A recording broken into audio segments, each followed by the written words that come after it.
That was a Zoe 101 reference. I know you see me standing here. Let me know when we're good to Yeah. go. Hopefully, we're not live, so our viewers don't have us No, I muted. don't. I don't. I don't care if we are. And if we are, if we Well, aren't. I think everybody If, else. if our That's why viewers I want to said that. hear me sing the It's Zoe honestly not 101 about theme you song, caring. It's about all the viewers caring about hearing you moaning into the. they should be happy they get to hear me sing the Zoe 101 theme song. All right, Do I look good, my we're dear? good to go. We are live. All So right, and welcome back to the Paisan Sports podcast presented by Elevation 5280 Sports. You are welcome for my rendition of the Zoe 101 theme song. What have I said? What have I not said yet? Anyway, your host, Dante DePlasto. I can't remember if I said that already or not.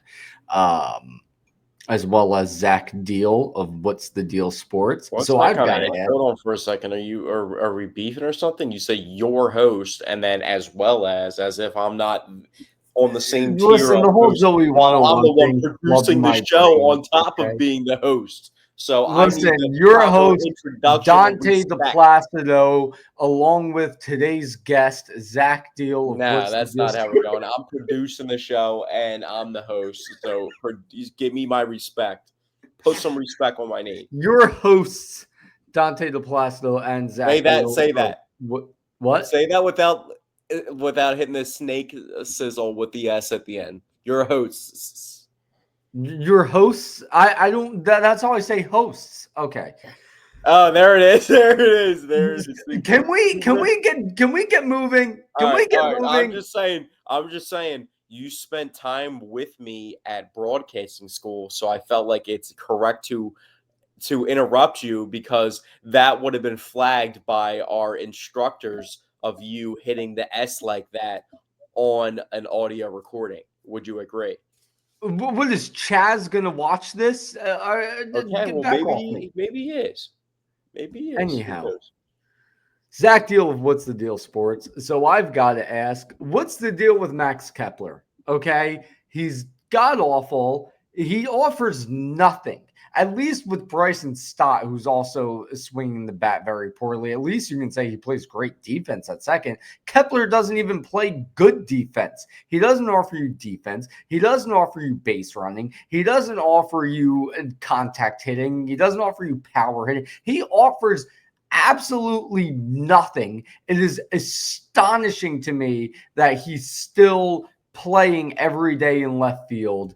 I think they need to move on from him or put him on the bench. They need to do something. If you ask me, I would say while Bohm is hurt, put Sosa at third, put Kemp in left. I think that until they acquire an outfield bat, I think that's what needs to be done. Do you think But because I know you were a Johan Rojas guy, it sounds like you're not mentioning his name, a part of the equation. Don't cut me Yeah, off. Let I'm me keep kind of going. giving up on Let me keep Johan. going for a second to give you the entire context of what I'm about to ask you. Paint the picture for you real quick. So you're saying Kemp, because I tweeted today that I think Otto Kemp has solidified himself as the second utility guy behind Edmundo Sosa for the Phillies at the current moment. Would you agree with that? I would say I think Kemp should be as I think he should be a starter, not a utility guy. Well, I'm just saying, like as used as like in the role as like Edmundo Sosa, like him, are the two most useful guys, like off the bench type role guys that like based Yeah. off of what they started Yes. with in the Yes, season. I would agree. I would easily agree with that, but I do think Kemp should be an everyday starter. So if you get rid of Max Kepler, that's 10 million that you allocated to him, so they clear up some of that. You think the best solution would be to put Otto Kemp in left field as opposed to moving Brandon Marsh to left field, who's been playing a little bit better. I think Brandon Marsh is actually batting over 300 since June 1st, if I believe correctly. Would you think that's a better solution than moving Brandon Marsh to left and Edmund or and bringing back the Johan Rojas experiment at center field? Also, we have what? The trade deadline. It's July 20th now. I think the trade deadline is what, the 29th? I have no idea. If I believe correctly, it's always usually around that time. July or no, yeah, it's July 31st. So that's Thursday. So that's what, 11 days from now. So we have like, yeah, so 11 days. So tomorrow will be 10 days. So just think up from tomorrow, which is Monday, Thursday of next week. That's when the trade deadline is. So they have time to go and try and get an outfielder.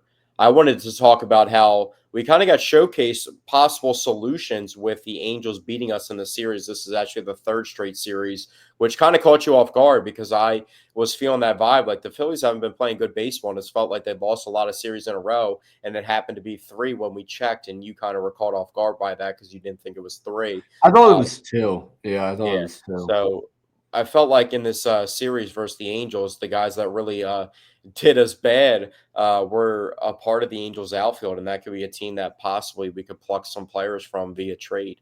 And we have a history of, and specifically outfielders in Brandon Marsh getting outfielders from the Angels and making trades with them. We made 2 trades with them 3 Yeah, years we ago at the traded deadline. Ohape for Marsh, and we traded Moniak for Noah Syndergaard. Um, which Noah, he played all right. But speaking of He definitely helped us in the 2022, playoffs because, like, when a lot of people say that you only need 3 starters in the playoffs, we found ourselves in a spot where we needed a 4th starter in a couple different situations, and he filled that void. So he actually did help the Phillies out via that trade. yeah. But speaking of Phillies pitcher additions at the deadline in 2022, the Phillies, after today's game, brought back one of the pitchers they acquired at the 2022 trade deadline, David Robertson, For his which, 3rd stint in Philadelphia. yeah, his 3rd stint. The first one went horribly. It was really, really bad. The second Who were stint, some other real quickly? Who were some other Philadelphia athletes we can name off the top of our heads that had 3 stints in Philadelphia? Jordan Matthews. Not guys also that like retired 1-day contracts played here twice. Well, Jordan Matthews. Yeah, Jordan Matthews is one. Um, did AI do that? I know he came back that No, he second had time. 2 He didn't come stints. He back had 3 2 times, did he? stints. No, he had Um, 2. Jim Thome came back for a second stint, but not a 3rd Jim stint. Thome had a second stint. Marlon Byrd had a second stint. Placido Polanco had a second stint. None of them had a 3rd stint. Deshaun Really, the only one Jackson. I can think Deshaun of, Jackson had 2 stints. off the top of my head is Jordan Matthews. Deshaun Jackson had 2 stints. 2 stints, yeah. I think it's maybe some other Eagles.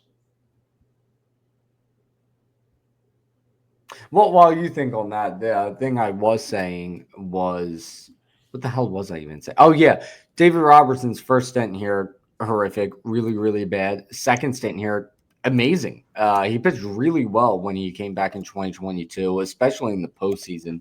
I looked at it earlier. His postseason ERA that year was only 1.17. And hopefully it goes well this time around.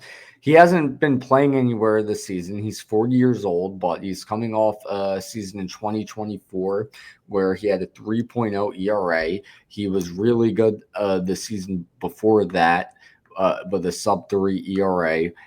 He's old, and he hasn't Yeah, played. I was about to say you're really talking up a 40-year-old guy. I'm not. Well, here. Okay, let me clarify a bit more. I don't expect him to come here and pitch lights out, but I expect him to pitch better than what we currently have in the bullpen. I fully expect him to pitch better than Jordan Romano. I expect him to pitch better than Joe Ross. We have a crappy bullpen I right don't think now. it's a bad addition. I just think it's like I think it's if a pretty you, solid addition. I think you could say fairly that they need like 3 guys to add to this bullpen, and by adding somebody at his age, although he could be a solution to their bullpen, I feel like it's a half a guy instead of a full guy based No, on I what. would say it's a full guy. I as long as he pitches like he did last season, it's a full guy. Well, I mean, 40 years old is just, you're breaking into a barrier. It's just a whole different territory. Also he hasn't been pitching this year, has he? So we No, he don't know. hasn't. So I So we don't don't know the expect him ramp to up pitch. period that it's going to take, like how they're going to go Yeah, I about think it might getting take a him ready couple to go. appearances out of the bullpen to get it going, but I fully expect him to pitch at least better than Jordan Romano, or Joe If they make a Ross. trade at the deadline, the way I'm pretty greedy. The way that I want to go about it is like get a position player and get an arm, like a I want to get a couple arms. yeah. An outfielder would be great, but I mean, I think there's a few things they could do with the outfield. Well, I I feel like I think wanted to talk about the two because I feel like a lot of people are speculating that they haven't brought one of their young guys up, one of their young prospects like Aiden Miller or Justin Aiden Crawford because Miller's not ready. I'm so they tired don't of want to people talking expose about that. they He's don't want not to expose ready. those guys in the majors and potentially ruin their value in a trade if they do want to end up trading them by exposing their values. So maybe that could be one thing, or Andrew Pater even himself, but he's probably not like on the trade deadline. But I just don't understand when they're having these issues and you see other teams all around the league. It's not just other teams around the league doing it, it's teams of every variety, even in contentions, teams that are seen as true contenders. They'll bring up prospects and they'll be aided by the addition of those prospects. But it just seems like the Phillies not only are the only team, they're the only contending team that doesn't make moves like that to bring up prospects to help the roster. I mean, they brought up Otto Kemp. I'll give him that. But I think it's But absolutely they're not absurd that primarily they playing. haven't Every other brought team up that's Justin bringing up a guy Crawford. is not platooning that guy either. They're mainly just running with that guy and just opening the gates for that guy to be the future of their position. And the Phillies really don't do that. Well, listen, I think Justin Crawford needs to get called up already. I think it's been time. I think what I was about to say even before that is I think there's three different things you could do with the outfield. You could and all of them involve getting rid of Kepler. So with Kepler out of the equation, there's three things you can do. You can either move Kemp to left field and keep Marsh But in center. what's the Wait, realistic? hold on. Just let me deliver the three options. You could do that. You could do what you mentioned, where you put Johan Rojas in center and move Marsh back to left, or you could call up Crawford, put him in center, and also move Marsh over to left. I think those are three options you could do if you don't acquire an outfielder. I wouldn't hate going with one of those three options or acquiring an outfielder. So, say acquire an outfielder is the fourth option. I wouldn't hate any one of those four options. The only thing I would hate is if they do absolutely nothing and continue to roll with Kepler in left field. What if they got really aggressive and they traded for like Jaron Duran, but like they gave up like Aiden Miller to do that? Honestly, I wouldn't really be that mad about giving up Because we Aiden keep talking Miller. about before how they need two outfitters. It's not just like they need one. I mean, Brandon Marsh plays like good, but he's still, like a borderline starter just based off of how inconsistent he is. Yeah, I don't think I would hate them getting rid of Aiden Miller.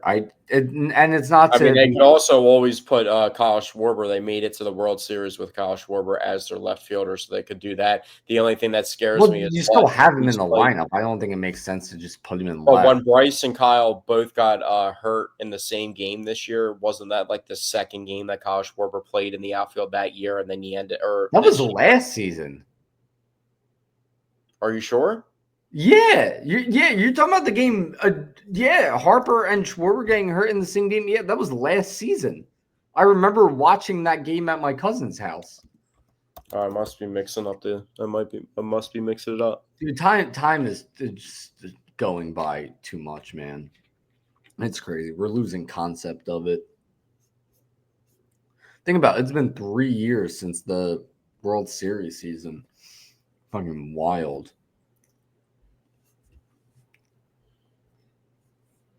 Oh, for some reason I thought that was this year, but I guess there's just like in general the reason why I even said that was just the history of there's the potential of Kyle Schwarber getting hurt just playing defense, and then you have one of your best bats out of the lineup, so that would obviously, but with Kyle Schwarber. Obviously, he went off in the home run derby. He's the first guy. His bat's probably going to go into the Hall You of mean Fame. the All Star game? The All Well, Star the All game. Star game swing off. Yeah, the All-Star game swing off the which was presented by I forget which baseball player. I think it was Justin Turner, right? What do you played for the mean? Toronto Blue Jays and the Dodgers. He proposed the swing off for the Derby on like Twitter as a random idea a couple years ago, and then they actually Oh, I implemented it. didn't. I didn't even know that. I Yeah, I'm pretty sure it was honestly, Justin Turner.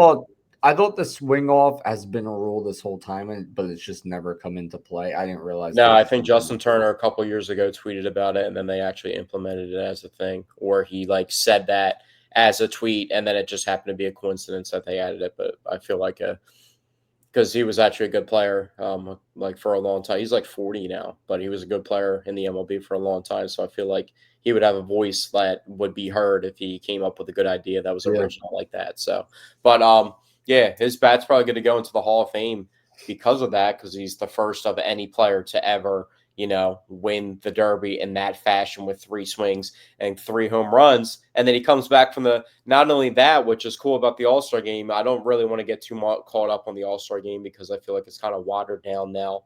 But it was great. I feel like we all watched that moment, so we don't even really have to talk about it that much because it was just a national moment that everybody was watching. And not only that, he carried it over from the All-Star game to the weekend series, coming back from the All-Star break, and he hit 2 home runs. And the first swing well, back. not only that, but his first swing on Friday night was the home run. So Also, the first swing So, today. well, just to finish what I was saying. So it was at the moment of that home run on Friday night. His previous 4 swings were home runs when Yeah, you I count thought it them was up to also the All crazy Star today. game. The first swing of the game today was that crazy Brandon Marsh catch against the wall. That was And literally then the first he swing. did it again in the eighth Yeah, inning he did too. it again in the 8th inning. I tweeted about that. So, Yeah, and then what? Yesterday, Saturday, um, Castellanos had another sliding catch. Like it's like a signature. Like it's like a signature I thing don't that he recall him does. having a sliding catch yesterday. Yeah, he had a sliding catch yesterday. I might have missed that part of the Yeah, game. I forget what. I think it was a He mid-inning. also hit his 900th RBI recently, and Bryce Harper hit his 349th career home run. So he's just one away from 350. I was hoping it would happen today while I was at the game, but alas. Yeah, Um, Bryce is starting to heat up, and what he's going into today. I think he was 12 for his last 24 with 11 extra base hits and like 7 doubles and 4 home runs. So yeah, he's when starting to heat listen, up. when Harper heats up, he heats up, man. He's still the And face of this team. That's why it's yeah, so important for it's a him to heat up. shame what happened in that one AB where the count was 3-0. The 3-0 pitch was a ball called a strike, and then the 3-2 pitch was a ball called a strike. So that was a shame for Harper. I felt like, but then again, the same exact stardom level that he's on, there was a couple that Mike Trout got hit with too. That might have been easier for me to see compared to you being at the game today. Like I actually saw it on TV with the boxer. I had a bad Yeah, angle of the no, strike because zone for my Bryce got seat. hit with a couple that were bad, but Mike Trout. Did you see Mike Trout walk a couple times like out of the batter's box thinking it was ball four, and then like they just rung up a strike, and he's like, "What?" I And he's saw, like, yeah, I saw that happen once, but there was I a did couple on Mike see. Trout that was the same Well, way. here's the thing: when I'm at a That umpire game, was just very inconsistent in general. yeah, when I'm at a game and there's a call that, even though I didn't have a great view of the strike zone, when there's a call that really looks off, I pull up the stream on my phone. And since there's a delay, I'm able to watch the pitch and see where it falls into the strike zone. Ranger Suarez, that 5-run inning or that 4-run inning, he should have been out of that inning. He threw strike number 3 to a hitter, but it was called a ball, and then he proceeded to give up 4 runs. So He also that wasn't as sucked. sharp as he normally is, just in general. He was definitely Yeah, missing a no, lot of his throws. stuff looked off today. The He umpire really looked was, off. I don't I like to find it complain about funny the refs or that umpires, but the ref and umpire was definitely very inconsistent today. But like I said, it was going both ways, and it was going to both of star players in the game. So it wasn't like it was kind of jaded towards either side. It was happening both ways. So you know what I find very funny about this series, and then I would say let's move on to our meatball of the week. But what I find very funny about this series is the 2 losses came from the biggest issue in those games was the starting pitching, which is a bit ironic because I would say Well, that's our what easily our was biggest strength. Friday night? They what was it? Both teams scored all of their runs on home runs, and the Angels just hit more home runs than the Phillies, or they just hit home runs with more runs involved than the Phillies. I think I'm not because too sure Harper off hit the top of what? my Harper head. hit the 2 home runs Friday night, right? And then Schwarber hit one, and that was all the Yeah. runs that were scored. And then the Angels won, and they hit like 4 home runs. Hmm. Interesting. And But the Angels, the best thing that the Angels do is hit home runs. And that's just an issue for the Phillies right now. They really don't have that much pop. It's good to see Bryce starting to hit the ball with extra base hits for power, but outside of Bryce and Kyle Schwarber, they're not getting any power production from anybody. It's like there's not even the scarce Kepler home runs happening anymore. Like it's just yeah, they nothing. not only does the major league team lack pop, but so does the farm system. They don't really have any Well, Otto top won. tier Otto hit power one out hitters. of the park today, which was good to see. Yeah, So listen, Otto, man, Otto, he's a guy. He he's was the definitely going to only help you as a guy. right-handed bat. He could pinch hit in Well, a certain scenario. Otto was the only guy in the minors who had legitimate pop. And now that since being in the bigs, he only has 2 home runs so far. But I think eventually we'll start seeing some decent pop in his bat. So I think he's a bit promising. But the other thing I wanted to say about this series, in conjunction to what I said about the starting pitching being the issue in the first 2 games, funny enough, out of the 3 starters we wheeled out in this series, Luzardo, Walker, and Ranger, Walker was the best out of the 3. He obviously Walker looked really good early in this year as a starting pitcher. Then he got moved to the bullpen and he went back to not pitching well. So far back in the starting rotation, it looks like he's slowly getting back to how he was early this season. So, I mean, if Walker can start pitching well again as a starter, that would be phenomenal. But I feel like they can't get everybody just pitching good at this on the same page. And like Jesus Luzardo, I felt like that was definitely a big step back. But real quickly, I just wanted to mention I was really fuming the other day when I saw the report about how Alec Bohm was injured with the broken rib, so he's on the 10-day IL. And the corresponding move to that was to bring Weston Wilson up, and like this is our cleanup hitter that consistently bats in the 4 hole that's getting replaced on the roster by Weston fucking Wilson. well, not. I mean, Bohm isn't getting replaced by Weston Wilson. What Bohm is getting replaced by Otto Kemp. It's just now that you elevate somebody to everyday starter, you need to bring in another bench player. I know, but But the reason why I'm upset about that is like when you have like any other team in the league, when they have a guy in the farm system that's as hyped up as a guy like Aiden Miller, they would move that guy up and have. Aiden Miller is not ready though. He is just not I ready mean, right now. you every other team. I mean, Johan Rojas skipped how many levels of minor league ball and went straight to the majors and helped them out.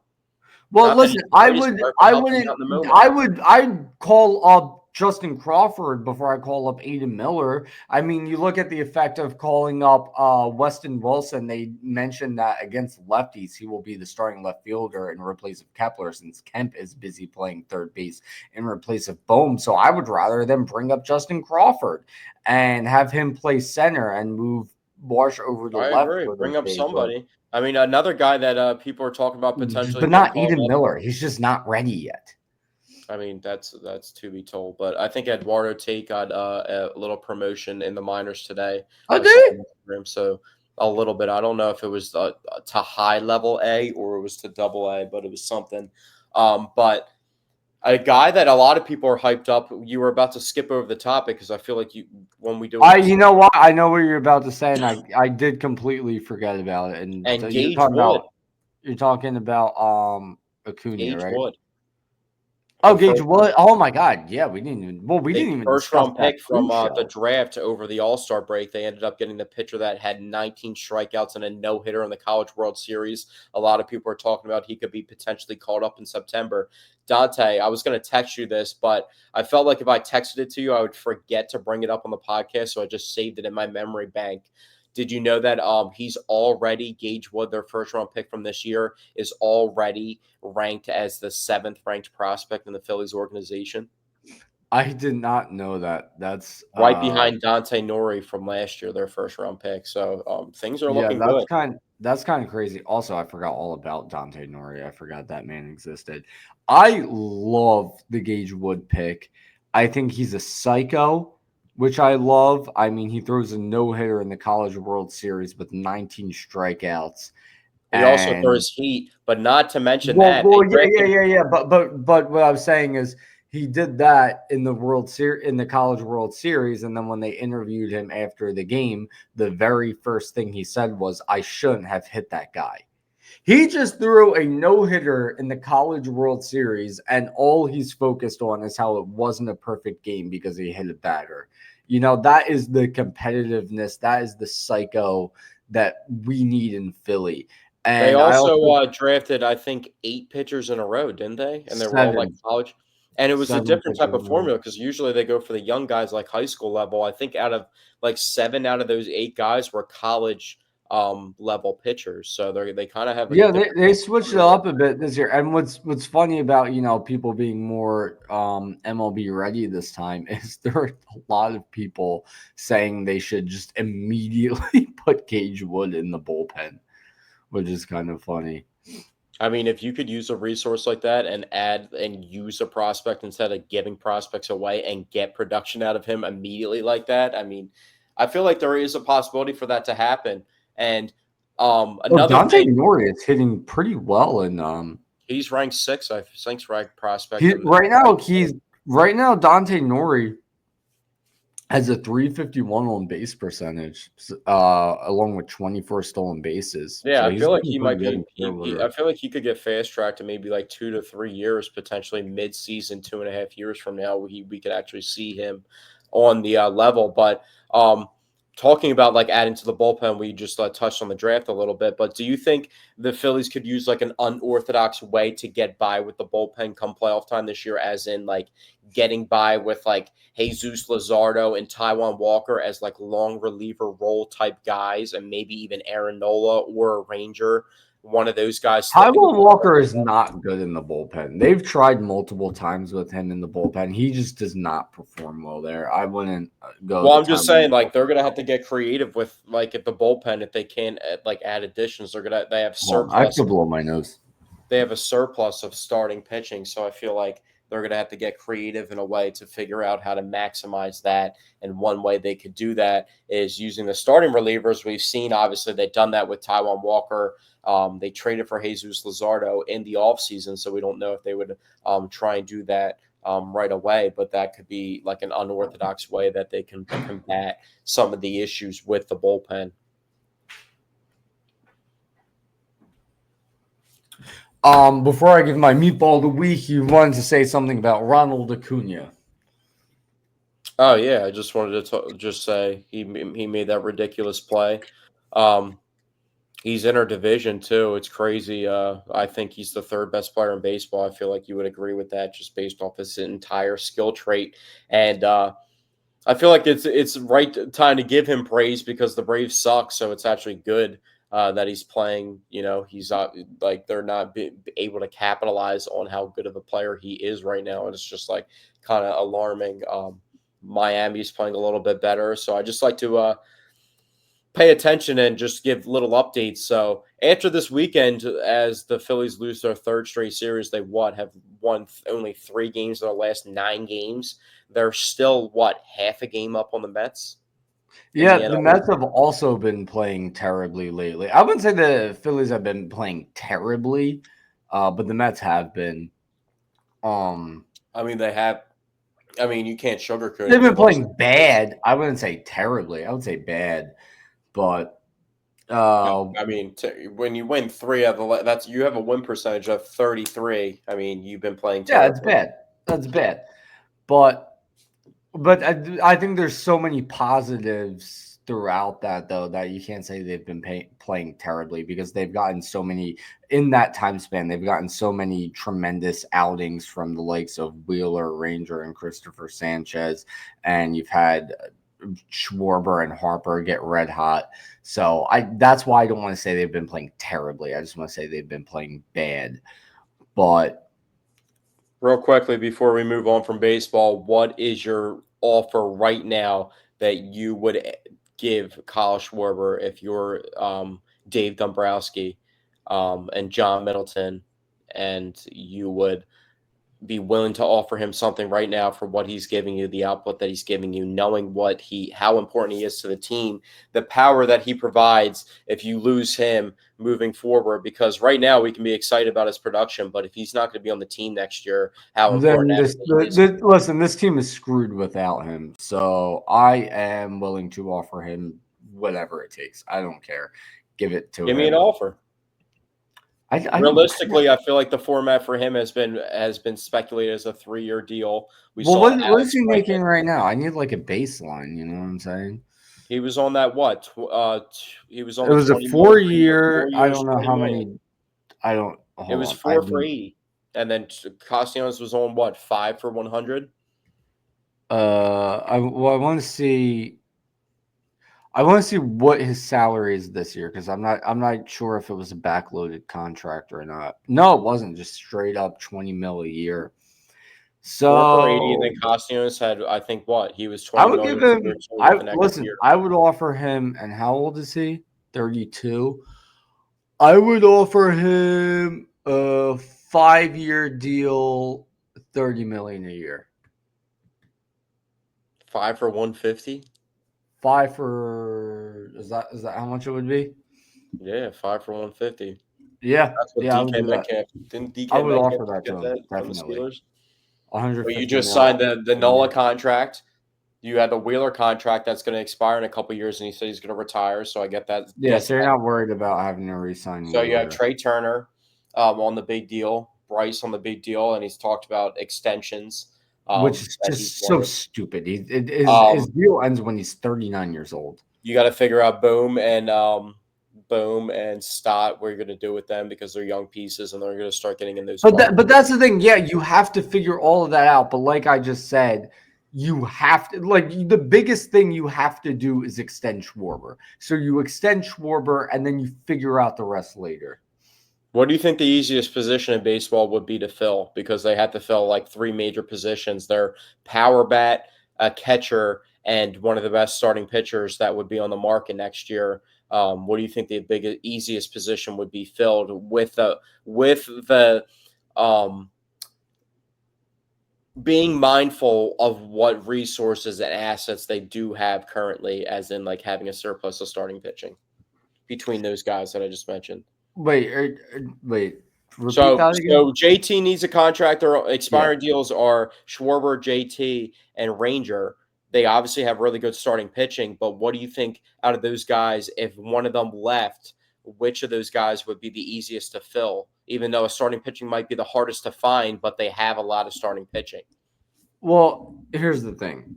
Ranger would be easiest to fill because you have a lot of other options at starting pitching, right? But he's not the guy I would want to let go, you know. Even though you have other starting pitching, I think Ranger is just that good that you can't let him go either. If you have to let one of the three go, I think it's easily JT Realmuto. You don't have a replacement for him right now. Eduardo Tate isn't ready yet. Marchand just isn't good. But I think your best bet. He sucked. I think your best bet is to let JT walk, sign a veteran catcher that you can get relatively cheap to just step in for a year or two until Eduardo Tate is ready. Because I don't think you can afford losing Schwarber or Ranger Suarez, especially not Schwarber. And that's what I mean. Extend Schwarber. And then listen, if you end up losing Ranger, you end up losing Ranger. It Schwarber's sucks. a catcher, though. What's that? Schwarber's a catcher. Did Schwarber ever used to catch? Yeah, he started as a catcher. He Get started the fuck out of here. Are you serious? You didn't know that? What? Dog, Dude, if you can just tell Schwarber, hey bro, we're gonna need you to catch Dude, he again. started off as a catcher. That's why I'm laughing because you didn't know. You actually didn't know that when he was on the Cubs. That's what he was doing, like off the rip. for like the Hold very on. beginning. I'm pretty sure that's the first position he ever played. Let me see. Standard fielding. In 2015. Okay, in 2015, he played 43 games in the outfield and 21 games at catcher. He ended up playing another 4 games at catcher in 2017. He played 1 game at catcher in 2019, and that was the last he's played catcher. So, hey, listen, man, Bryce I was think that also a phenom I think catcher that would coming up be too. an ideal world. I think that would be an ideal world. I mean, Let JT walk, move Cal Raleigh Schwarber back to switch catcher. hits and catches. He DHs too, but he catches as well because they got Mitch Garver as their other catcher. But he does both hits from both sides and catches and still has pop while doing that. Also, your boy Bryce Harper was a phenom catcher coming up as a baseball player. That I did know. I know Harper used to play catcher, but JT didn't play listen, catcher. listen. JT didn't even play catcher until the majors, didn't he? He was a shortstop. I know he also played some first base, but listen, it is time for my meatball of the week. So we gotta get moving. My meatball of the week, it's a very obvious one this week. There's a lot of weeks where me and Zach, we get on StreamYard together, and before we start the stream, we both sit here for 5 minutes thinking who the meatball of the week should be. It'll literally be Zach, dead quiet, like looking up as I'm going, who's a meatball? Who's a meatball? Who's a meatball? And that'll happen for 5 minutes. Sometimes it's tough to find a meatball for the week. But I don't this know about week, you too. In those moments, like I'm not thinking about anything. Like I can't have like thoughts just aren't like I have ADHD, but then it just shuts off and I think too hard and I shut down and I don't think of anything and I just get a roadblock. So interesting. But this week, thanks for that. very, very obvious meatball this week, and not even in the realm of sports. This is a rare out of sports meatball, but just so big of a meatball that I had to do it. I'm talking about the CEO who was at the Coldplay concert when the camera panned to him fondling some lady's titties as she's grabbing onto his Yo, arms. And immediately they panic and they disperse. And then, of course, because of that, the clip goes viral. Also, because the lead singer of Coldplay said either they're shy or they're having an affair. Well, he hit it dead on the nose. They were having an affair. The man was a CEO of a major AI company, and the lady was the HR rep. Which, by the way, I mean, you're supposed to be the one preventing that sort of thing from happening, not the one partaking in it. HR lady, you're maybe even the bigger meatball here, in my opinion. But the reason why they're both gigantic meatballs is because had they not panicked and dispersed, had they just continued doing what they were doing, the clip would have never went viral. Nobody would have thought anything of it. And probably you would be fine right now. Your wife wouldn't be leaving you. You wouldn't be possibly leaving your company. Everything would be sunshine and rainbows. But as soon as the camera went to you, you panicked and ruined everything. So, guy whose name I don't even know, you're my meatball of the week, as well as the HR lady. I'm actually going to counter you with a meatball. I think for you, knowing you, this probably slipped through the cracks and you probably didn't even hear about this. But I feel like you would agree that this is a bigger meatball because we're a sports predominant podcast. Let me try and find the exact. Well, I will tell you, up until the Coldplay incident, I had a different meatball of the week picked. Who was that? The meatball of the week I had picked up until then was the fan at the home run derby who No, robbed you're Cody missing it. Bellinger See, of a I home was gonna. run, which I No, thought was really funny. yeah, that was stupid. But no. Did you hear about the NFLPA executive director having to step down because he charged the union with 2 trips to the strip club? No, I didn't hear about that. That was a story that That's broke a pretty couple damn days funny. ago. So Lloyd Howe stepped down from his spot as the NFLPA executive director because he charged the union with 2 strips to the strip club, along with a $700 fee of transportation to a strip club. Yeah, that's wild. I did not hear about that. I still stick with my meatball of the week just because it's been everywhere. Even my father, who is the most chronologically offline person you will ever meet, even he knew about it. So, I mean, that's still the meatball of the week, but what you just mentioned, that's pretty damn funny. Yeah, it is funny. Isn't it funny how the Cowboys just keep neglecting Micah Parsons and not paying him that contract? Now we see another edge rusher set the record for the highest non-paid quarterback contract with TJ Watt getting 3 years, $123 million. Interestingly enough, he got $108 million guaranteed. Why is that noteworthy? Because he has 108 sacks in his career. So pretty much TJ Watt got $1 million guaranteed for every sack that he's ever posted in his career, which is pretty cool. And I hate the Steelers. Jeez, man. Jeez, dude.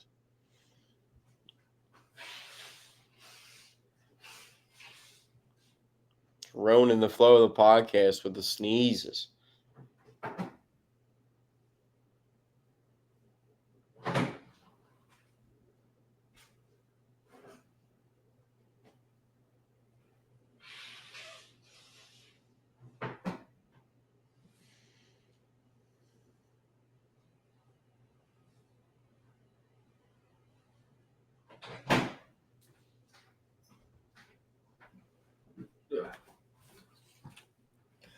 All right, I'm back. Yeah, Cowboys are fucking up, man. Michael Parsons said 2 weeks ago. 2 weeks ago, he literally said that you guys are, just wasting money by not paying me and just driving up the contract. And then now the Steelers, after speculation, like when people were trying to speculate that the Eagles could get TJ Watt for a second round pick, first off, the Eagles' second round pick would be like the 60th pick in the draft, and secondly, I mean, it's TJ Watt. He's one of the greatest pass rushers of the generation and one of the greatest pass rushers of all time. So why would the Steelers, what sense would it make for them to trade him?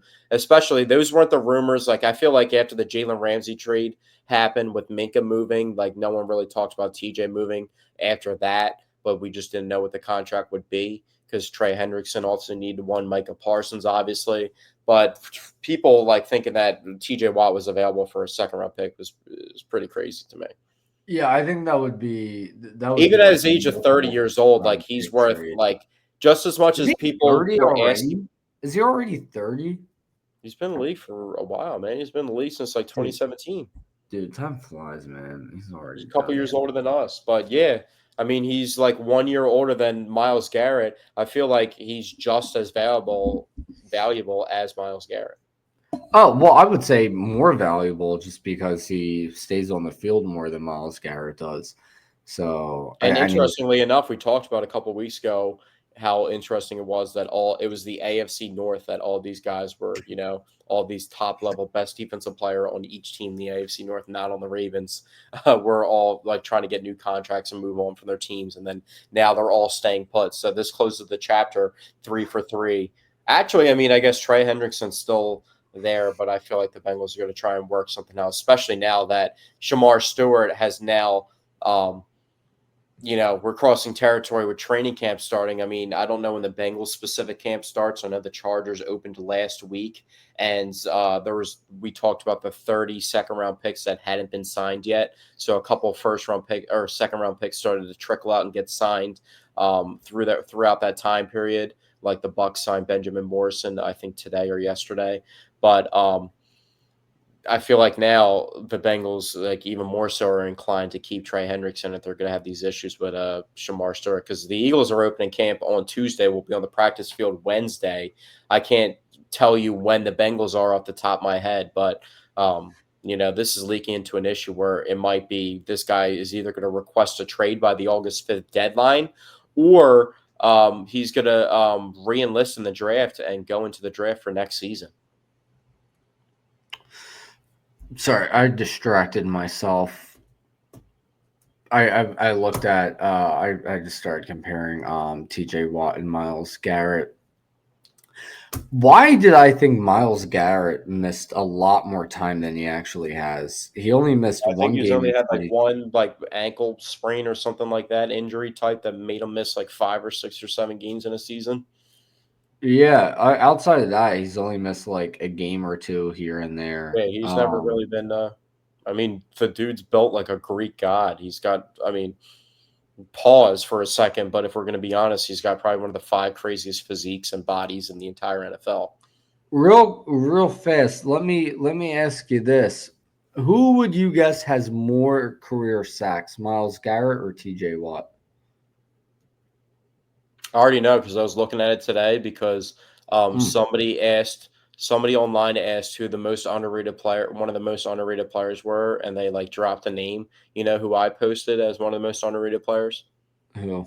Chandler Jones. Did you know Chandler Jones was a 2x first team All Pro, Defensive Player of the Year, top 3 voting twice, 4-time Pro Bowler, won the Super Bowl with the Patriots, and he's 26th all time in sacks. And he literally played one more year than Aaron Donald and has more career sacks than Aaron Donald.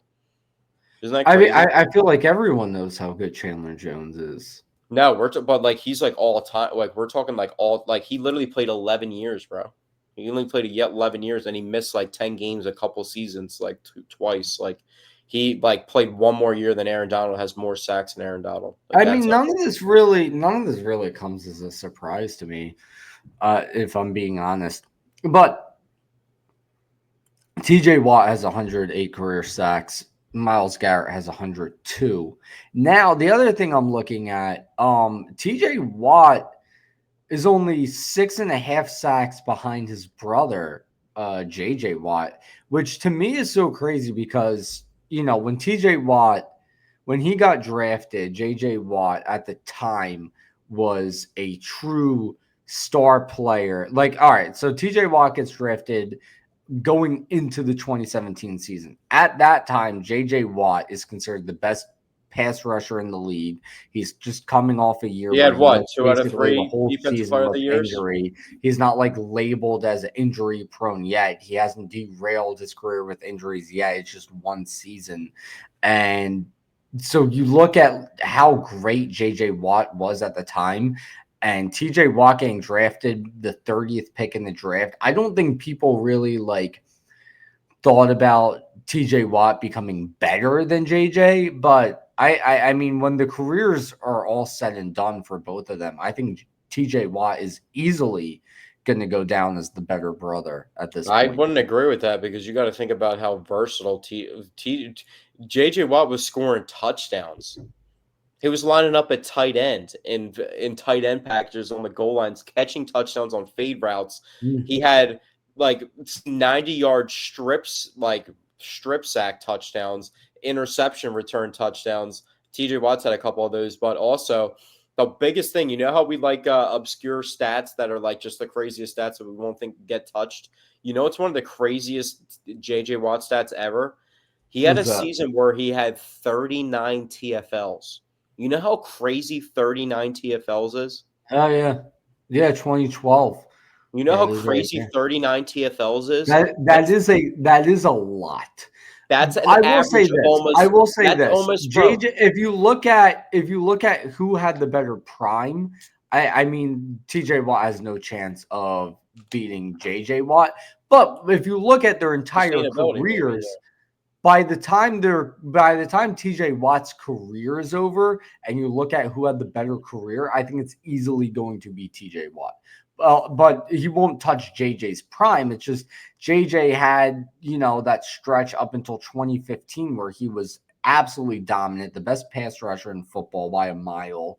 But then his career just got derailed with injuries. So I think by the time TJ Watt's career is over, the better career will easily go to TJ, in my opinion. Just for hindsight, Dante, just imagine if we had it 17 because JJ in his prime was only playing in the 16-game season. So on a 3 clip per average 16-game season, that's 48. So he's averaging like 2.5 TFLs a game. You know how impactful 2.5 TFLs a game would be? That's like imagine if those happen on third down in pivotal moments in a game, getting a TFL. Well, I would put it Along like with the sacks, this. because you said that was 2012, right? So how many sacks on top of 39 TFLs did he have? It was 20 and a half sacks, 39 Dude, you TFLs. know how, bro, that's tackling somebody in the backfield 59 times in a season. That is ridiculous. That is crazy. Well, wait. No, don't sacks count towards TFLs, or am I wrong in that? Like if you record a sack, does it count as a sack and a TFL? No, I don't believe so. That's what I always thought. A TFL is a sack, but not all sacks are counted as TFLs. In football, a sack can be considered a tackle for a loss, but not always. A sack is a approach referring to. Well, okay, so a TFL is just open for interpretation. Then what the hell?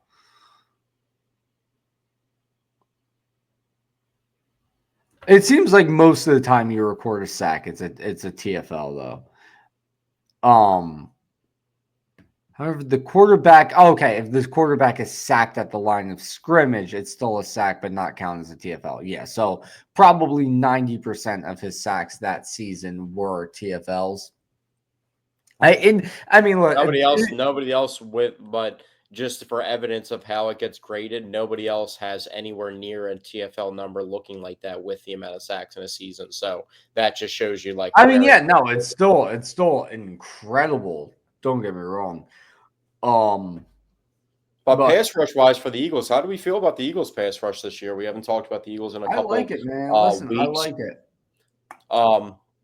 We have camp opening up on Tuesday. The Eagles just got their rings the 18th.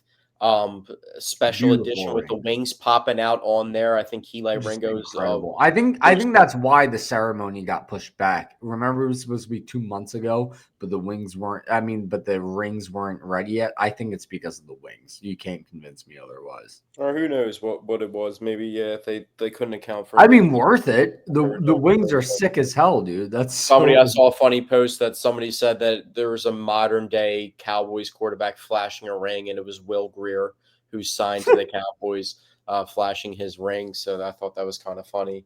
But yeah, shout out to wait.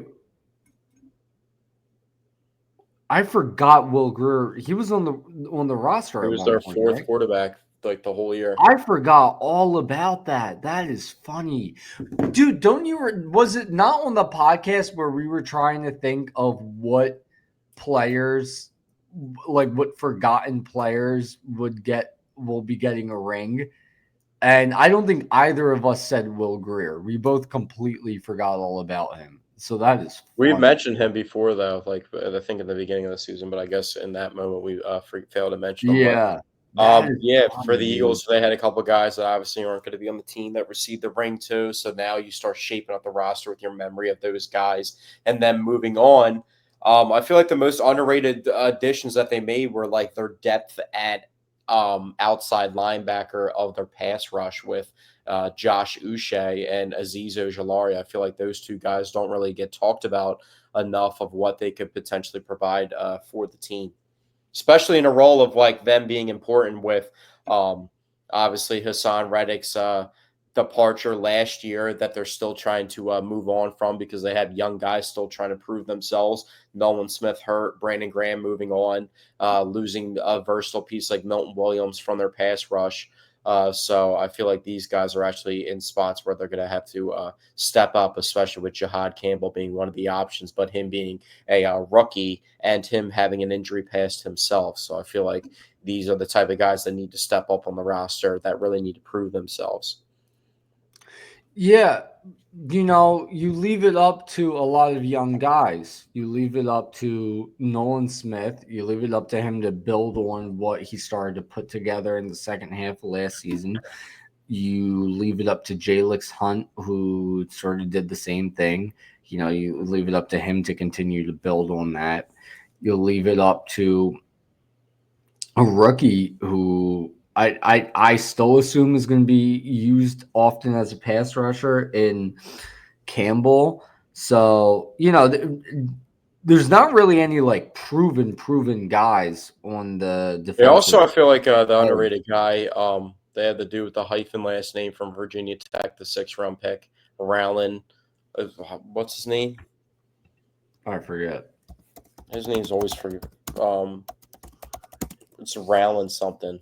Antoine Powell Ryland, Mm. 6th round pick that was like second or third in FBS and sacks last year, and had a couple seasons with multiple forced fumbles. So Oh yeah, somebody that I could remember them possibly drafting this prove guy. themselves for this roster I too. think he looks good. But So yeah, I feel what? like those guys, Aziz Ojulari and Josh Uche, they were cheap signings that could really help. And Yeah, those are two maximize. guys. Those are two guys that could either end up contributing absolutely nothing, or they could end up having a great season. I think it could be either or with Who do you them. think a veteran off the top of your head as we approach camp? Because what they're going to have like 90 guys on the roster. We're going to be possibly mentioning guys that we've never talked about on the podcast that had never been like mentioned. There's going to be random guys emerging.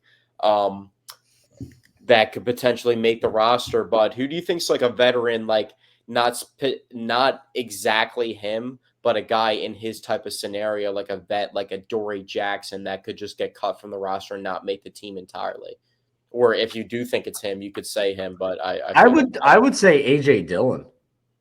I wouldn't be shocked to see that happen. I also wouldn't be surprised if he ends up well, they providing also got that solid Florida running contribution. back. They got like Florida's starting running back from last year, who's pretty good as an undrafted free agent, and they have Will Shipley too. But I feel like AJ Dillon actually serves a purpose for the roster, so I No, don't know if he that does, applies to but you. he does, but he could still be one of those veterans that like upon the signing you're excited about, and then you get to camp and you get the Well, preseason and it I doesn't guess end up like the working guys that out. we didn't I talk mean, about this like time. look at Devin White last year. Like when we signed Devin White, nobody thought he wasn't even really going to I guess make the that's true team. too. You But I feel like a know? running back's not like a running back of that profile. You don't just go out to sign to just like not have on your roster in the scenario of like being an Yeah, but actual. what if we get to training camp and he just doesn't look good? You know, I feel like That that's could be true. always I a mean, yeah, that could happen. possibility. That could happen with any single player. I feel like Not it's just any single player, but for somebody whose I was talking about production, any player of that type of like profile of like in that scenario, yeah. that age But coming off. and that's why I'm choosing AJ Dillon, a guy who, Well, I looked was going to really good mention to start his saying that kind of career. He's sparked dipped my. off a bit since. I could see that happening to him. I was going to say it sparked when I asked you that randomly sparked a couple minutes after I asked you that. One of those like they had a flurry of those three veteran tight ends that they signed. I feel like one of those guys like Harrison Bryant, um, Kylan Granson, one of those guys could easily not make the roster. Well, yeah, I mean, I've never Especially now that they even heard brought of Harrison Dallas before in my back too, life. that would be even more. They're not going to hold five tight ends. You know what I mean? And they So like Grant Calcaterra. So I mean, Dallas and Grant are obviously both locks to make the roster. maybe Who's they will our hold four tight ends because Dallas does get hurt. So who's maybe our they'll. fullback at the moment? Aren't we still doing the fullback thing? Ben Van Zoomer is coming off the ACL and the injury. Who didn't they sign an That was actual Corey fullback? Blossom game. They signed him for like the end of last season. That was it. Is that what I'm thinking of? Yeah, I think so. And Ben Yeah, I Van mean, I Zoomer, like that they've been using the fullback. I Zoomer and signed the new contract, and he's coming off the injury, but they re-signed him, specifically labeled him. That's when Jeffrey Lurie came out and said specifically they wanted to bring back their fullback, and they announced the signing as him as a fullback. mm, So interesting. So yeah, I like that they're running with the fullback thing. Let's move on to the world of the NBA. Let's move on to just something we have to deal with every goddamn season. We have to hear about. Paul George just got surgery again on his knee, so that's fantastic. yeah, I don't even know what kind of bullshit. Like he's just Paul George is the worst, dude. He just sucks so bad. Is Paul George worse than he's worse than Tobias because his expectations are like even higher than Tobias's, and then it was just like it's like going from one bad girlfriend to another bad Well, girlfriend. not only that, but Tobias, I like during Tobias's first year or two in his contract. I mean, I never felt he played up to that contract, but I thought just putting money aside, taking money out of the equation, I thought Tobias was a very solid contributor during those first couple years of his contract. I cannot say that about Paul George thus far. He missed most of the season last year. He wasn't nearly himself on the court when he was playing. And now who knows when he's going to get on the court this year. So, Tobias, don't sleep on Tobias. Like, he wasn't doing the same thing in the playoffs that he was doing at the end of his Sixers career, in the beginning of his Sixers career, because I remember a game where he shot 2 for 15 in the playoffs. Like his first year, I think it was versus the Raptors in like the second round or something, at home. Shot like 2 for 15 from three, just kept missing corner threes. So he was doing that his entire career. It wasn't just the back end of his career. So don't sleep on that happening. And also, Tobias just was never on the level of Paul George. So the expectation was, I feel like it's easier to just allocate, like, you don't hate Tobias as much as Paul George because you dealt with Tobias first and you already dealt with that. And then you went right back into it to another extent, even worse with Paul George. So I feel like that highlights it to make an even worse situation. yeah, it's just, and like you said, don't sleep on Tobias because, I did a lot of sticking up for Tobias during his first couple of years of the contract because I wasn't looking at the money itself. I was looking at just how he was playing on the court, and I thought he was a really good, option as sort of like a stretch four who can also mix it up inside and get some buckets.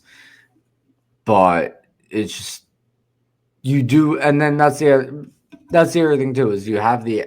I mean, me personally, I have crazy expectations for Paul George. I thought he was still going to be really good here, but I've seen it too many times with these star veteran players who come to the Sixers and then just don't play well. It's just like a joke. Like, you get injured in a workout. I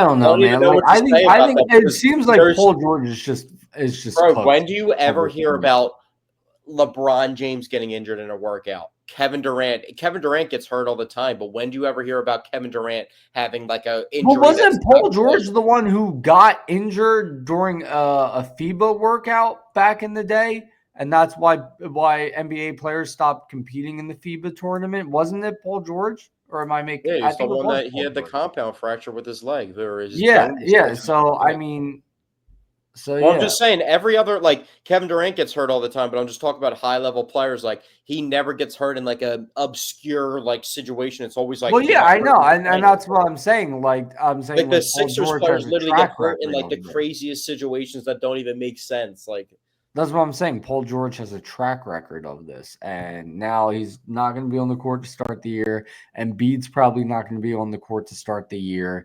It's going to start off as a mess. I'm not really even looking forward to the well, what season do you at this think about point. the that big Embiid article about him? You know, he tried to be a jokester like this whole time, but more so he's like an isolated introvert that has dealt with a lot of depression like throughout his life, which is kind of sad to hear. I've always supported Joel Embiid, and I always Oh love yeah, him. me too. And I will always tell you he's one of the best Sixers players I've ever seen. One, arguably the most talented with Allen Iverson. We obviously grew up as Allen Iverson as a childhood player, and then we pivoted to guys like Andre Iguodala and Drew Holiday that were good, but never on Allen Iverson's level. So us to get back to the level of like Joel Embiid stardom, of like that Allen Iverson elite level talent, was like crazy. You know what I mean? And like that was always refreshing, and it was worth all the bullshit that we've gone through. So I don't like to badmouth Embiid. And it's just kind of sad with this article that comes out because I feel like people just still don't, even Sixers fans, they just like, anytime you ask somebody around about the Sixers, it's always just like, there's never a defense of Joel Embiid. It's always just like harping on him and not what he's actually done for the Sixers. So it's just a kind of It sad. really is a shame about Embiid because I mean he's a guy who clearly loves the city, who's always done everything he can in his power For all the to. bullshit that's going on with the star players around him, how many times could he have asked out and he's never actually publicly asked out? Yeah, I mean he's put up with a ton. He's put up with a lot of stuff, and a lot of the injuries he's gotten weren't even his fault. Like they were just freak accidents. Like when he fractured his face, I think that happened twice because he just got elbowed in the face.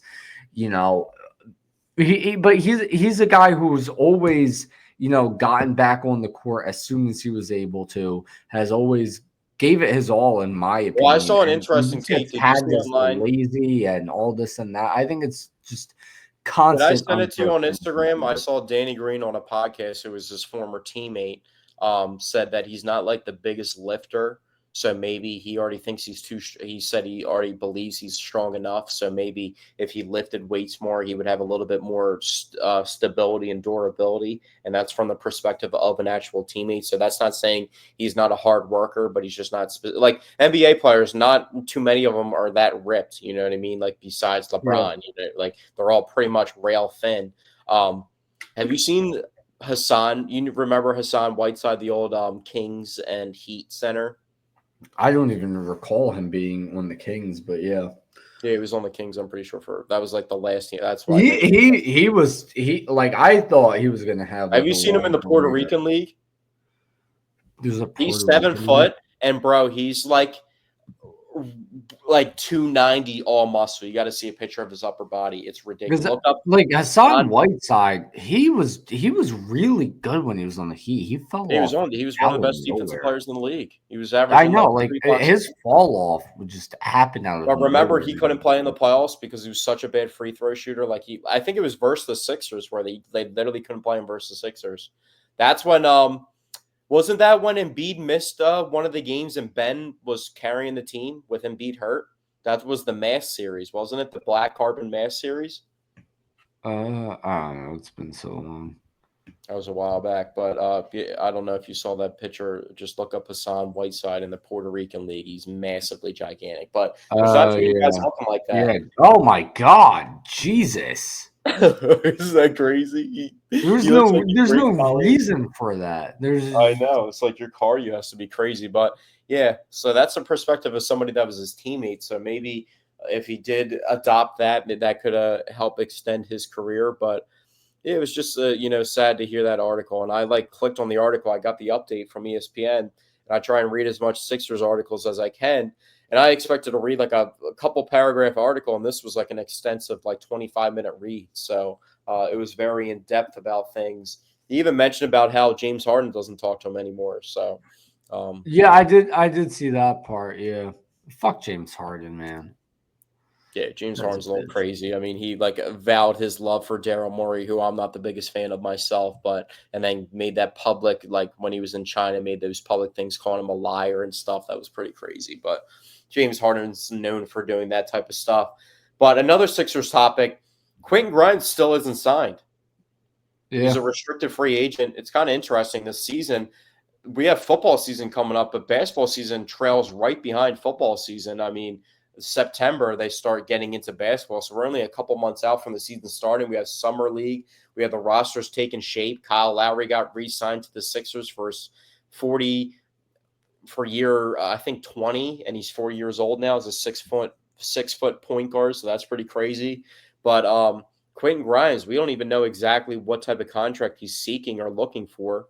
But it's kind of interesting that he's not signed yet. I feel like that's the last big piece that would be the big domino to fall for the Sixers roster of I roster completion. I disagree there. I don't think yet another guard is the last big piece. I No, I'm think. saying as a part of their assets of their all-season checklist Oh go yeah, through. yeah. That's the No, last domino definitely. they have to figure out of what they're doing with, and then it's like Yeah. you're moving on to next season, and then moves for next season would be made. Yeah, no, I agree with that. It is interesting that he hasn't signed yet. I mean, I'm not tripping over it, honestly, just because as great as Quentin Grimes played at the second half of last season, we just are such a guard heavy team Yeah, but you that could now, but if you think about it, if you want to get in depth about it and get yourself upset, you could justify in a bad way by saying we could now, with how our roster's shaping out, getting this third pick, Caleb Martin, if we move on from Quentin Grimes, Caleb Martin could have helped this roster being on that mm, contract with how our roster looks now. in the situation we're in now, because we That weren't in that the is same a good situation point. when we took the team. I think the best thing to do Plus, he's is also to, Caleb Martin's like could have played that was playing small ball 4 for us. yeah, I think the best thing they could do is re-sign Quentin Grimes and then at the deadline of this upcoming season, move one of these guards for a legit power forward, whether it's Well, what I just Grimes or sparked my brain. somebody else, maybe Jared What McCain. if they performed a sign and trade for Jonathan Kuminga is a restricted free agent too? Oh, What I if they would love that. I would love that. a sign and trade because Quentin Grimes fits the profile of a young shooter to pair with Steph. Yeah. No, I would not. I'm a big fan of Kaminga. I would like to bring him here. So, He's but also the person that took out Joel Embiid's knee recently too. yeah, but still, I like Kaminga. I would like him on the 76ers. You know what?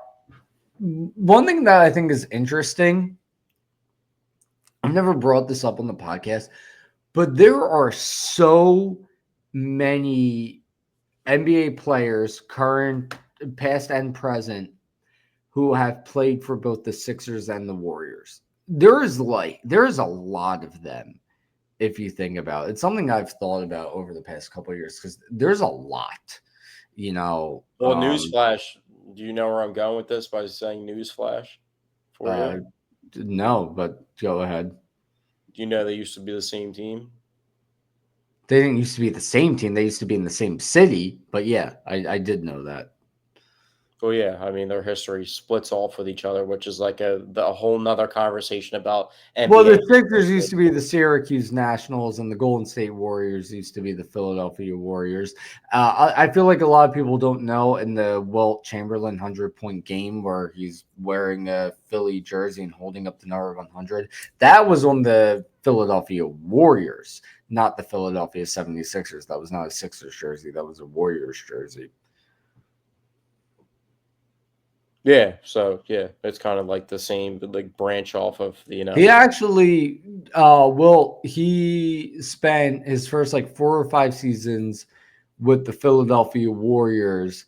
Then they moved to San Francisco. He went with them to San Francisco, played 1 season there before then signing with the Philadelphia 76ers. So he almost like did that perfectly to where he would have jumped from one Philly team to the other without ever having to leave the city.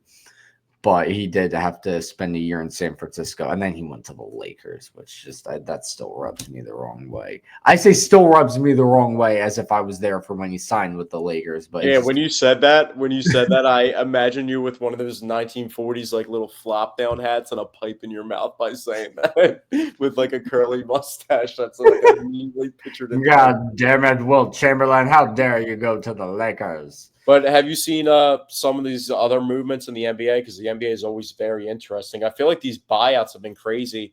What about Dame going back to the Trailblazers on a 3-year, $42 million deal? So that was pretty crazy.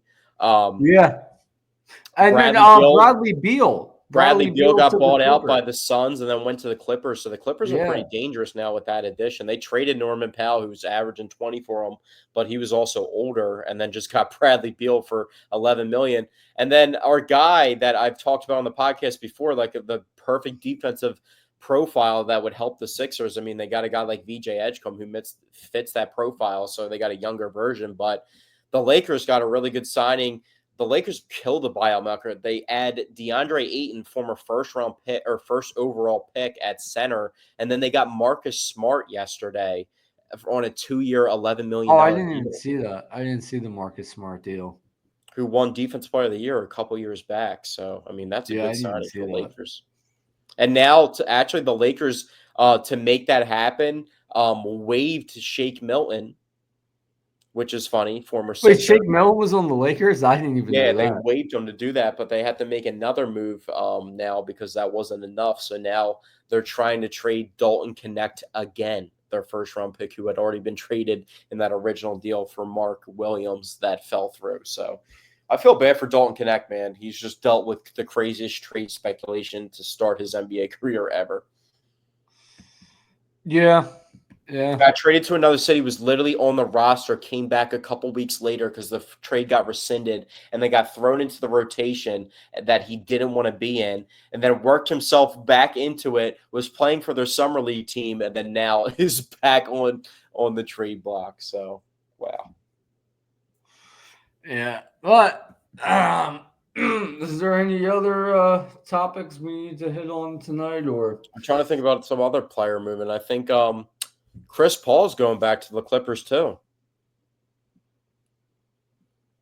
honestly, if there are 2 point guards in the NBA that I am shocked are still in the NBA, It's it's Kyle Lowry. Kyle Lowry and it's Chris Paul. You got to tip your cap. I mean, we're both short guys too. I mean, 2 6-foot guards playing into their 40s for 20 years in the How NBA. That's old pretty is Chris crazy. Paul now? He's 40. That's insane. And I think Kyle Lowry is what, 39? Yo, Kyle Lowry is so old. Did you know specifically that he was on the Dallas Mavericks to start his career? Did you know that? I Or did you know think he was? Did you think he was on the Raptors his whole career? no, I know he was somewhere before the Raptors, It but I was the don't recall. Mavericks. Isn't that like the one of the most random like player ties in NBA history? I I feel could like have that's like I could have sworn it was Charlotte, but yeah, he was on the Mavericks. You might be thinking about Kemba. I don't know who I'm thinking about. But no, I knew he started somewhere other than Toronto, but I didn't think it was the Mavericks for some reason.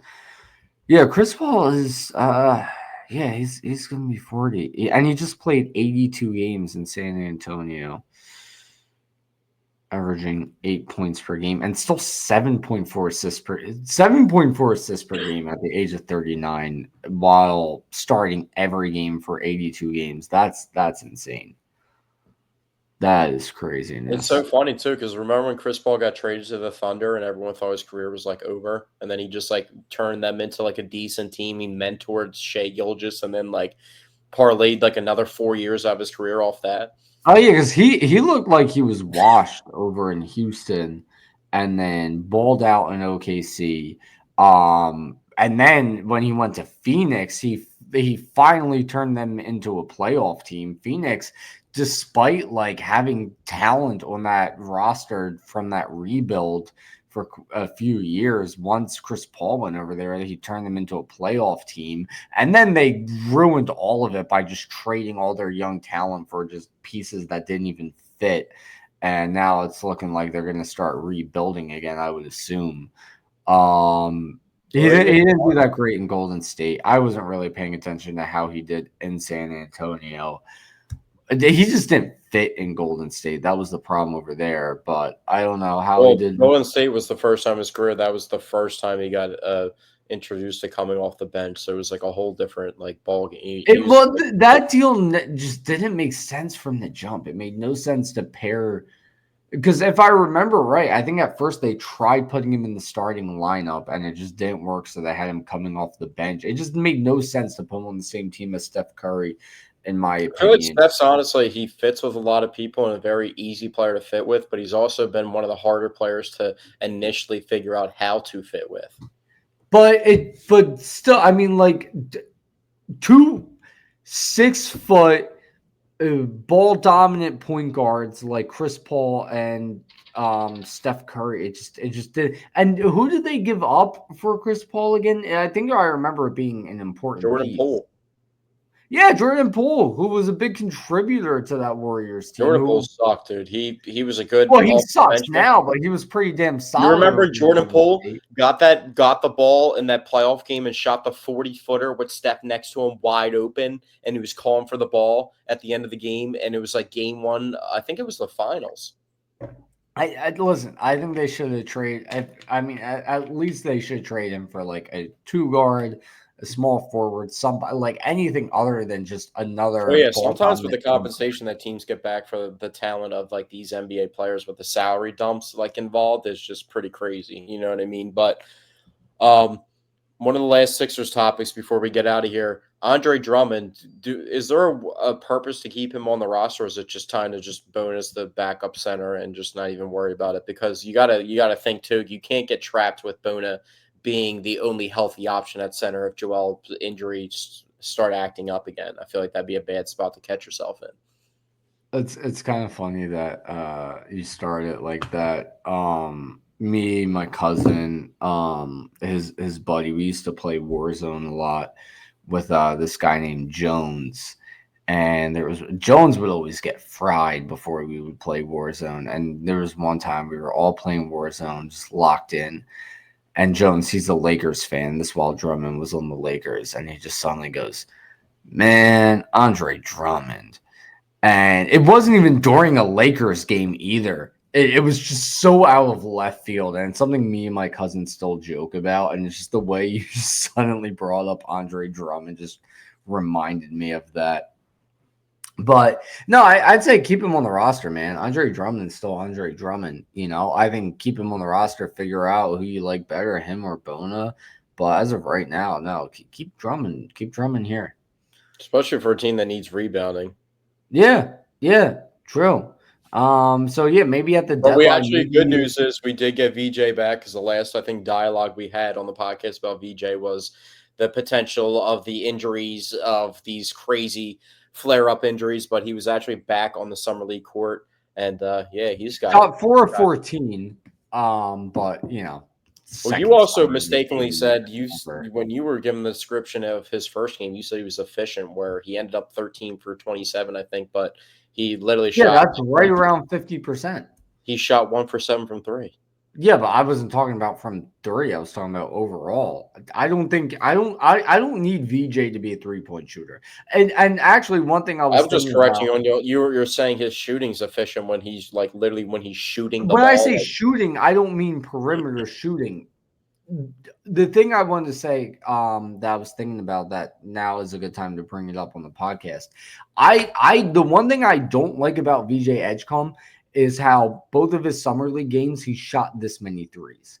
Like, and that's just also part of what pisses me off about today's brand of basketball. Like, if you're not a talented 3-point shooter, there's no reason you should be shooting this many threes. Well, also you got to And think he's in a completely different role than he's actually going to be playing in the NBA. well, that's what I was about to say. I was about to say, granted, it's summer league, and It's time to work on your skills that you need to work on, and yeah, that's something that that's I know. That's what I'm saying. What I was gonna say is, it's summer league. It's a different circumstance because once he's playing in the NBA, he'll be surrounded by legit 3-point shooters.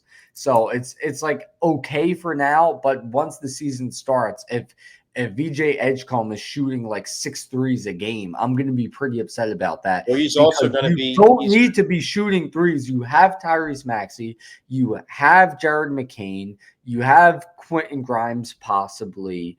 You have Kelly Oubre, who can also hit the 3. You have a roster full of guys who can shoot the 3. Also, Paul George, if he's on the court. Well, he's going to be in a role. There's no reason for you, VJ. Your game is being athletic, playing good defense, getting to the rack, hitting the mid range. Those are your strengths, not shooting threes. We don't need you shooting. He's going to be in a role where he's going to be getting in a lot of catch and shoot situations. Also, the known thing that was a weakness of his game was his pull up shooting. So he's probably not going to be the main facilitator, but there's going to be scenarios. But I agree. If there's a case where he catches the ball and he can hit a jab step and then get to the rim and fake a 3, like I would like to see that for him to utilize his athleticism. Like I said, he's been showcasing that in the summer league, and I think that it will translate immediately.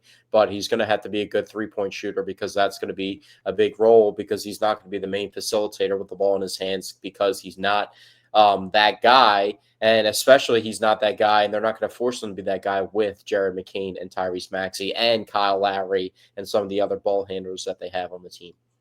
Yeah, that's what I assume, and that's what I hope. So, but that about does it for episode 106 of the Paisan Sports podcast. Thank you guys for tuning in. Next time you guys see us, we'll have an update on the beginning of Eagles training camp, which starts Tuesday. They'll be on the practice field Wednesday. So we're going to have the Super Bowl champs getting back into the action very soon, and the NFL just opening up league-wide. I don't think Andrew Makuba is signed yet, so that's still one of the second-round picks, even though they've been trickling out since we said 30 second-round picks were unsigned. They've been kind of trickling out this week now that they're getting signed, but our second-round pick is still yet to be signed. So we got to figure that out. We'll have an update on the Phillies as they look to not lose their 4th straight series. I literally just was looking at it. I think we play the Red Sox. Yeah, it's the Red Sox. It is. Yeah. That's what it was. Starting tomorrow, 6:45. Yeah, the Red Sox. So the Red Sox going over some roster hauls since removing Rafael Well, Devers. actually, sorry. What's funny is they're about to play another American League team where they could potentially get an outfielder from. But the Red Sox are in a weird spot where they've just brought up all these guys and prospects, and Red Sox are actually playing good baseball. Yeah. And it's all the prospects that they brought up. They have like 3 big-time prospects that are playing baseball for them right now. And they're in a weird spot, but they're playing good baseball. So it's going to be a challenging series. So we'll see. We have a little bit of shakiness with the starting pitching, so we'll have an update on that. What's the other series that we'll have a review on, because we're doing the podcast now? Well, I know we're playing nothing but American League teams for a while.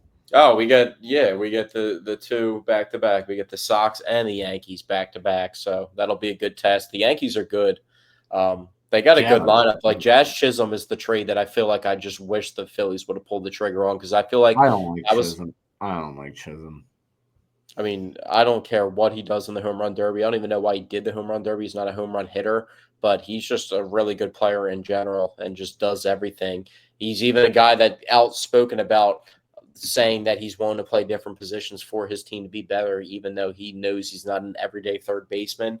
But I feel like the Yankees, they also added Paul Goldschmidt. The moves that the Yankees made in the offseason or over the past couple of years, I feel like are just moves that I wish the Phillies would have pulled the trigger on. Like Cody Bellinger, Paul Goldschmidt, and Jazz Chisholm. It would have been nice to have any of those guys on the Phillies roster, but none of them are on there. But the Phillies will add we have the trade deadline in 11 days, so we'll have a little update on some rumors with that.